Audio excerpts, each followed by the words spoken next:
Hi, this afternoon I want to talk about a couple of techniques that have to do with our hip dominant sport, which is Poomsae.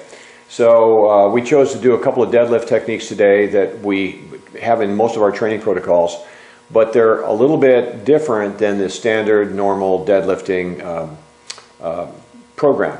So Christy Burke will assist us here, so why don't you step inside that trap bar. The first one we want to talk about is it's a regular deadlift movement, but we're doing it with a hex bar so that you can see that the bar itself, stand up for a second, you can see the bar itself is actually a hexagon shape and it's not the regular Olympic bar. This allows her to go ahead and come down to the bar. This allows her to actually have her hands in more of an anatomically correct position to her side rather than actually turn your hands this way or having one turned out here, so that she actually either passively rotates the shoulder or creates too much tension or flexion and compression at her back. So this puts her in a little bit better alignment where her body is more straight, especially because she's had 2 hip replacements. Anybody that has had past hip problems, this actually loads her in quite a straight line. So why don't we do this? Why don't you go ahead and stand up, and she's just going to stand up and down. It's really simple. She goes to the ground and stands up. Give me about 3 or 4 more reps. Okay, up and down.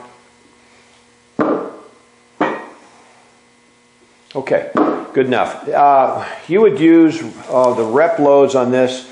I would use a lot of endurance, strength endurance protocol, which might be in a hypertrophy range anywhere from, say, 8 to 12 reps. You do 3 to 5 sets. I wouldn't do more than 5, and no, I wouldn't do less than 3. If you're going to get down into more of a neurological area where you're going to load this pretty heavily, and we can load it with several hundred pounds, you get down to, say, 3 to 5 to 8 reps. Then you would increase the number of sets, which would go up to maybe somewhere between 5 to 8 sets in that rep range of, say, 3 to 8 reps. So that would be different.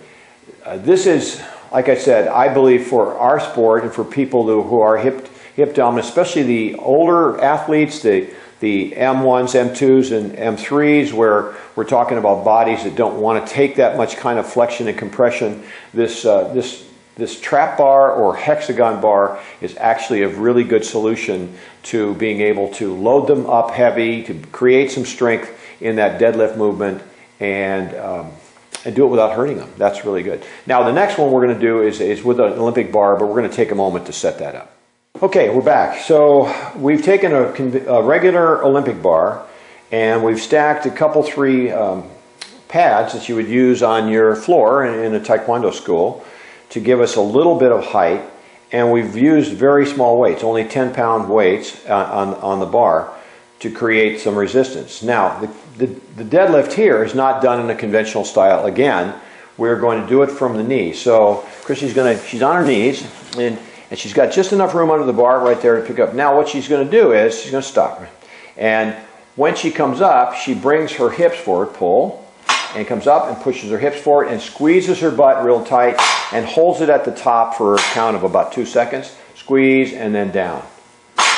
And up and then down. This doesn't look like it's a lot of resistance, but it's a ton. And where the resistance is coming is only in her glutes, only in her butt, where we actually need those muscles to be strong enough to give her a really good hip hinge.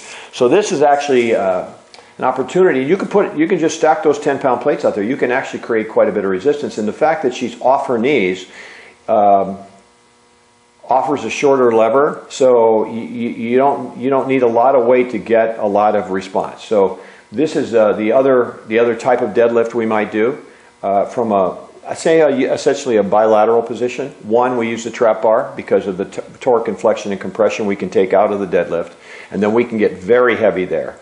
And then this one tends to isolate just the glutes. And the problem with especially a lot of females, is that we are quad dominant and we don't have enough strength in the glute complex.